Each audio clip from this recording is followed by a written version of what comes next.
The Three Railway Engines, written by Reverend Wilbert Audrey and illustrated by Clarence Reginald Dalby. You can read along the story with me. You know when it's time to turn the page when you hear this. Let's begin with the first story. It is called Edward's Day Out. Once upon a time, there was a little engine called Edward. He lived in a shed with 5 other engines. They were all bigger than Edward and boastful about it. "The driver wouldn't choose you again," they say. "He wants big, strong engines like us." Edward had not been out for a long time. He began to feel sad.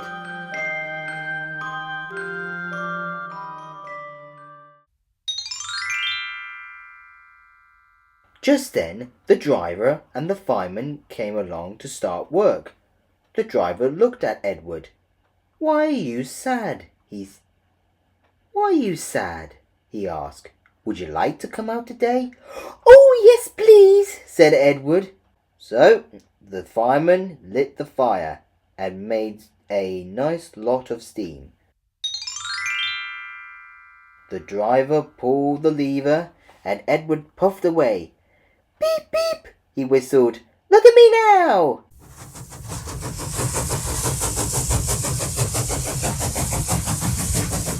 The other engines were very cross at being left behind.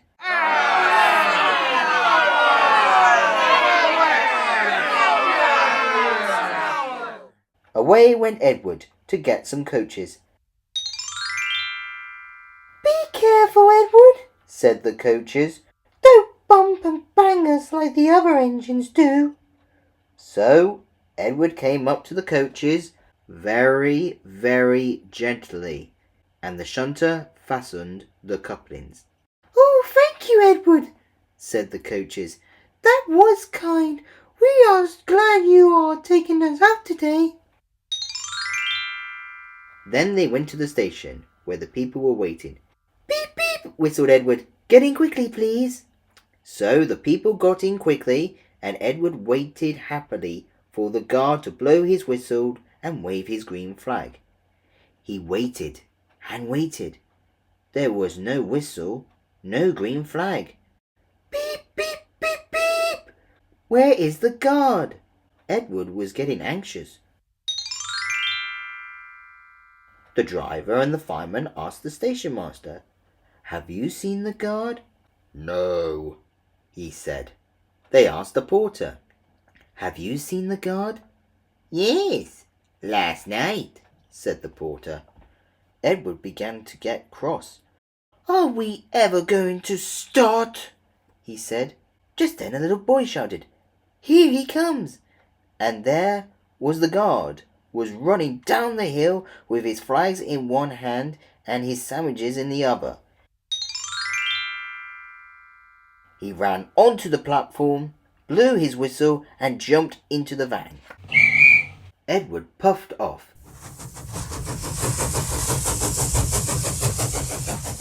He did had a happy day. All the children ran to wave as he went past, and he met old friends at all the stations.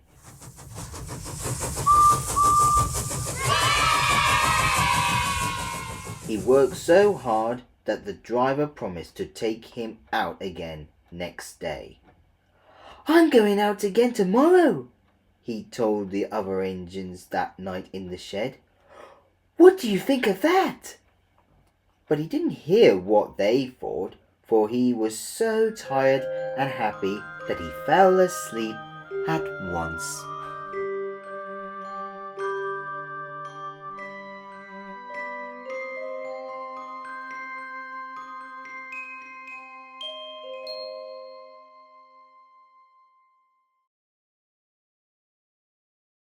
Edward and Gordon.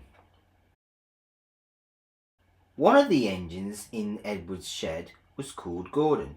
He was big and very proud. "You watch me this afternoon, little Edward," he boasted, "as I rush through with the express. That will be a splendid sight for you. Then his driver pulled the lever. Goodbye, little Edward, said Gordon as he puffed away. Look out for me this afternoon.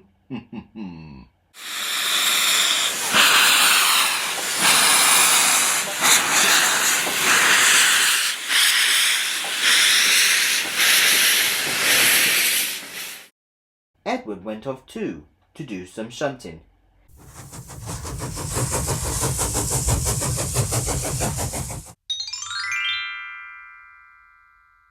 Edward liked shunting. It was fun playing with trucks. He would come up quietly and give them a pull. Oh, oh, oh, oh, oh! Screamed the trucks. Whatever is happening? Then he would stop, and the silly trucks would bump into each other. Oh, oh, oh, oh! They cried again. Edward pushed them until they were running nicely. And when they weren't expecting it, he would stop. One of them would be sure to run on another line. Edward played until there was no more trucks.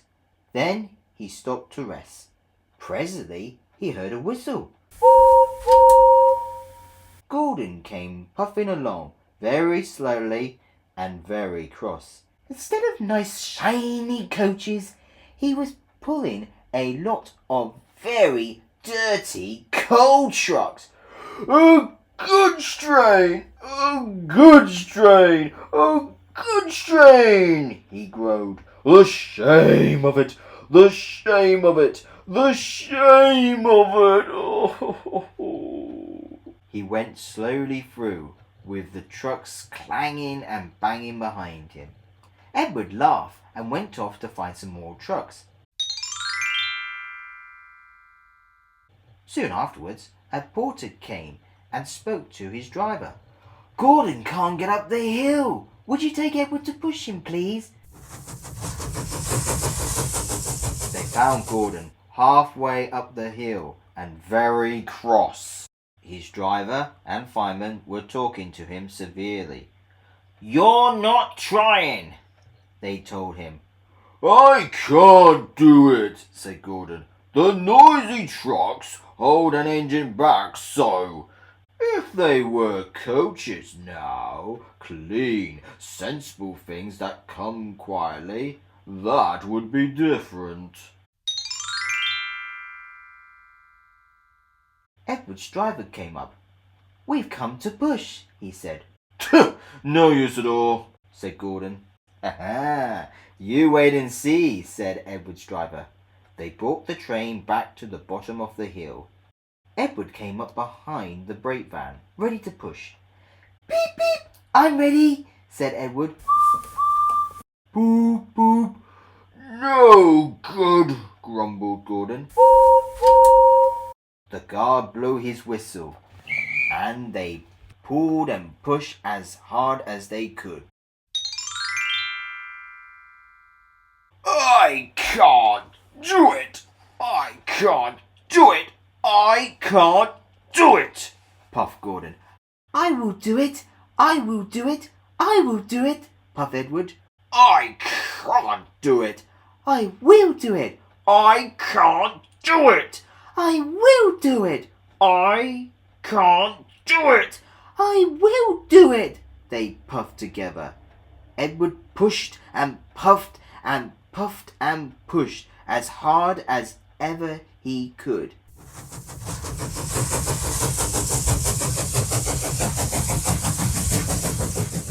And almost before he realized it, Gordon found himself at the top of the hill. I've done it! I've done it! I've done it! He said proudly. And he forgot about Edward pushing behind. He didn't even wait to say thank you. But he ran on so fast that he passed 2 stations before his driver could make him stop. Edward had pushed so hard that when he got to the top, he was out of breath. Gordon ran on so fast that Edward was left behind.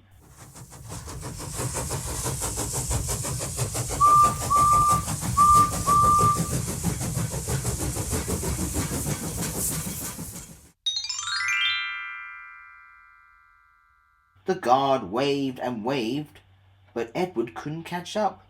He ran on to the next station, and there the driver and the fireman said they were very pleased with him.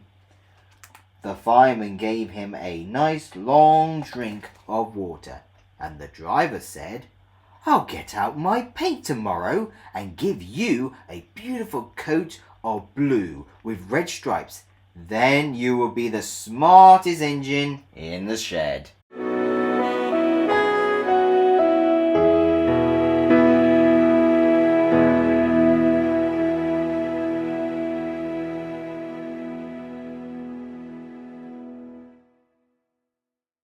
The sad story of Henry. Once, an engine attached to a train was afraid of a few drops of rain.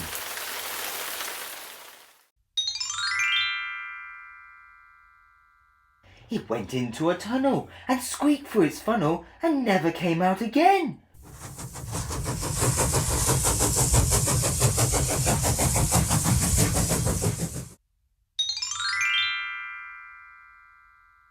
The engine's name was Henry.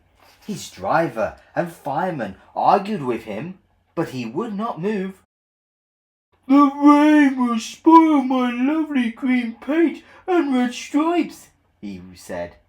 The guard blew his whistle until he had no more breath and waved his flag until his arms ached. But Henry still stayed in the tunnel and blew steam at him.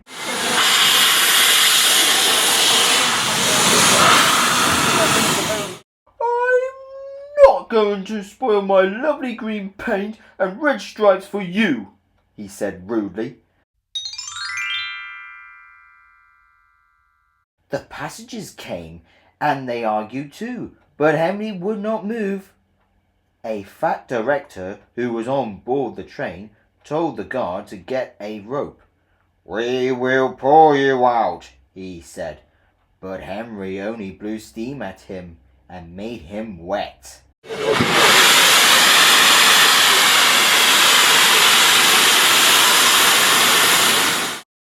They hooked the rope on and all pulled, except the fat director. My doctor has forbidden me to pull," he said.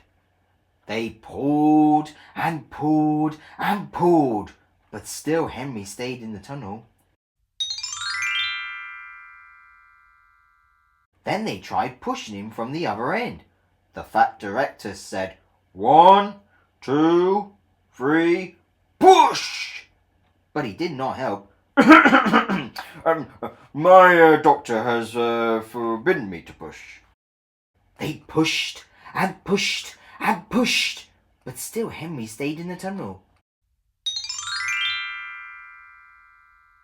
At last another train came.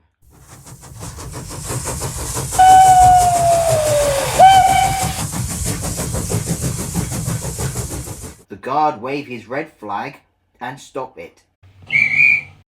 The two engine drivers and the two firemen and the two guards went and argued with Henry. "Look, it has stopped raining," they said. "Yes, but it will begin again soon," said Henry. "And what would become of my lovely green paint and red stripes then?" So they brought the other engine up, and it pushed and puffed and puffed and pushed as hard as ever it could. But still Henry stayed in the tunnel.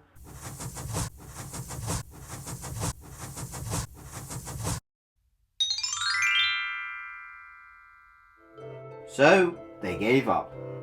They told Henry, "We shall leave you here for always and always and always." They took up the old rails, built a wall in front of him, and cut a new tunnel. Now Henry can't get out, and he watched the trains rushing through the new tunnel. He was very sad, because nobody would ever see his lovely green paint and red stripes again. But I think he deserves it, don't you?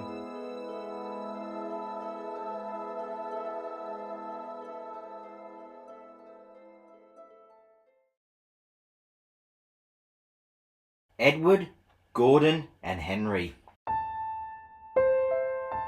Edward and Gordon often went through the tunnel where Henry was shut up. Edward would say, "Beep, beep, hello." And Gordon would say, "Poop, poop, poop. Serves you right." Poor Henry had no steam to answer. His fire had gone out. Soot and dirt from the tunnel roof had spoiled his lovely green paint and red stripes. He was cold and unhappy. He wanted to come out and pull trains too.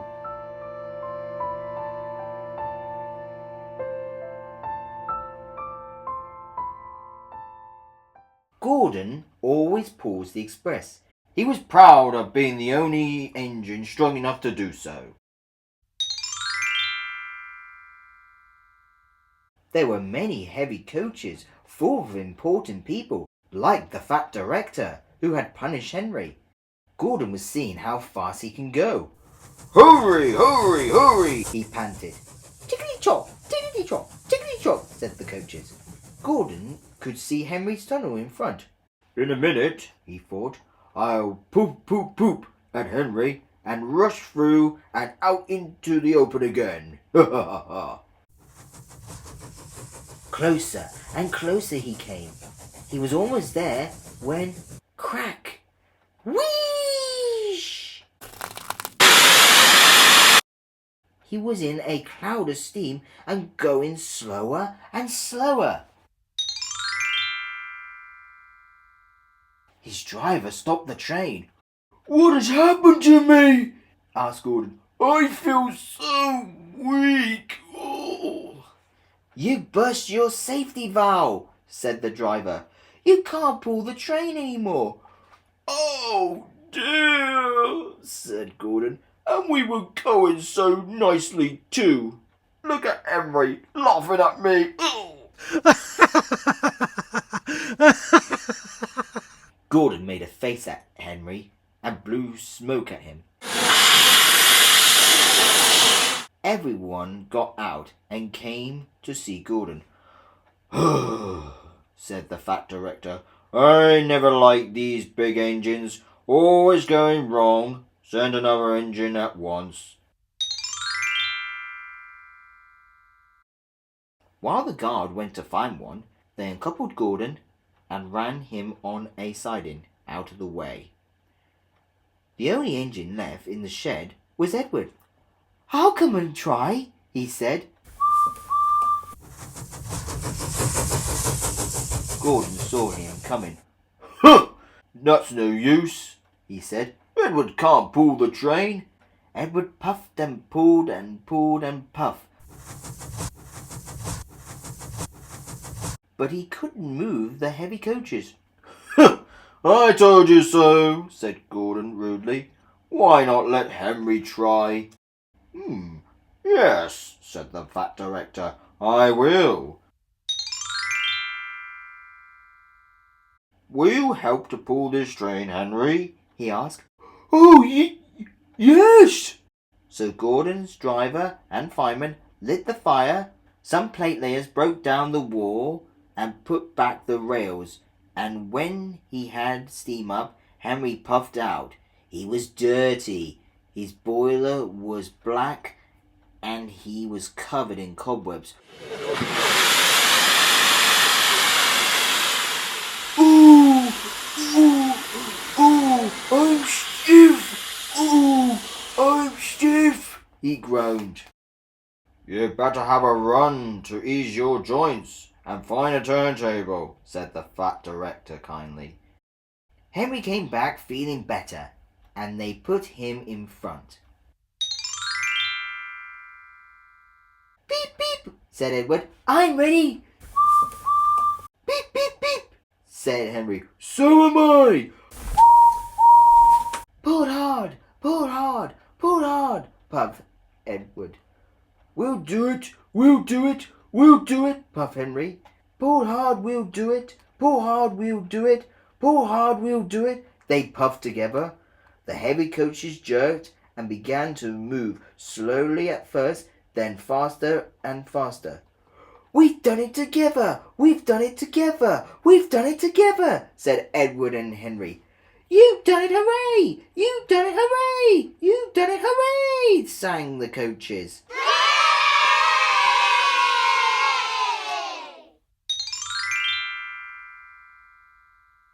All the passengers were excited.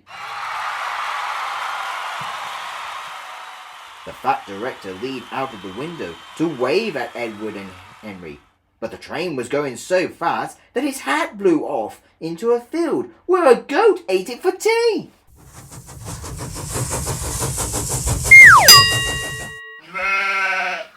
They never stopped until they came to the big station at the end of the line.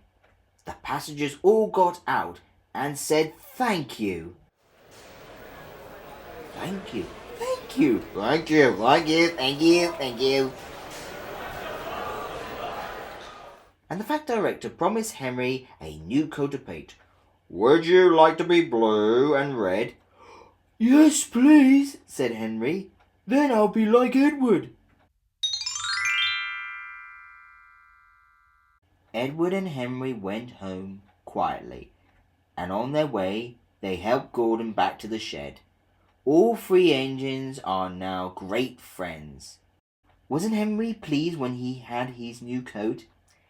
He is very proud of it, as all good engines are, but he doesn't mind the rain now, because he knows that the best way to keep his paint nice is not to run into tunnels, but to ask his driver to rub him down when the day's work is over.